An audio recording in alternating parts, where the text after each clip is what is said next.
લક્ષ્ય ન્યૂઝ, એક નજર, એક લક્ષ્ય. થરાદ કિયા તાલુકા પંચાયત સીટ પર મોંગીલાલ પટેલનો રસ્સાકસી ભર્યો. સ્થાનિક સ્વરાજ્યની ચૂંટણીના પરિણામોમાં રાહ તાલુકાની થરાકિયા તાલુકા પંચાયત બેઠક સમગ્ર વિસ્તારમાં ચર્ચાનું કેન્દ્ર બની રહી છે. શરૂઆતથી જ આ બેઠક પર જોરદાર રાજકીય ટક્કર જોવા મળી હતી. બંને પક્ષોએ જીત માટે એડીચોટીનું જોર લગાવ્યું હતું, જેના કારણે મતદારોમાં પણ ભારે ઉત્સુકતા જોવા મળી હતી.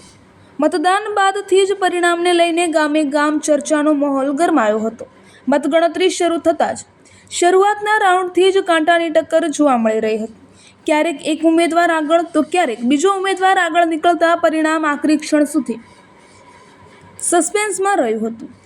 અંતે ભારે રસ્સાકસી અને જોરદાર મુકાબલા બાદ કોંગ્રેસના ઉમેદવાર મોંગીલાલ પટેલ વિજેતા બનતા સમર્થકોમાં ખુશીની લહેર દોડી ગઈ હતી.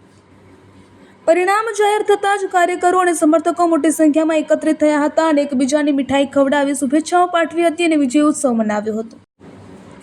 મોંગીલાલ પટેલની જીતને સ્થાનિક રાજકારણમાં મહત્વપૂર્ણ જીત તરીકે જોવામાં આવી રહી છે.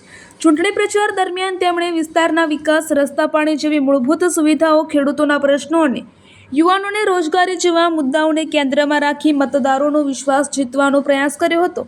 મતદાતાઓએ પણ તેમના પર વિશ્વાસ વ્યક્ત કરી મતપેટીમાં આશીર્વાદ આપ્યો હોવાનું ચર્ચાઈ રહ્યું છે. વિજય બાદ મોંગીલાલ પટેલે મતદાતાઓ, કાર્યકરો અને સમર્થકોનો દિલથી આભાર વ્યક્ત કરતા જણાવ્યું હતું કે જનતાએ મારા પર જે વિશ્વાસ મૂક્યો છે તે મારા માટે જવાબદારી છે. લોકોની આશાઓ પર ખરા ઉતરી વિસ્તારના સર્વાંગી વિકાસ માટે સતત કાર્યરત રહીશ અને દરેક વર્ગના લોકોના પ્રશ્નોના ઉકેલ માટે પ્રયત્નશીલ રહીશ. આ જીત સાથે થરાકિયાલ વિસ્તારમાં કોંગ્રેસ કાર્યકરોમાં નવી ઉર્જા અને ઉત્સાહનો સંચાર થયો હોવાનું જોવા મળી રહ્યું છે. સ્થાનિક રાજકીય સમીકરણોમાં પણ આ પરિણામ બાદ નવા ફેરફારોની ચર્ચાઓ તેજ બની છે. રિપોર્ટર રમેશભાઈ ચૌધરી, રાહ.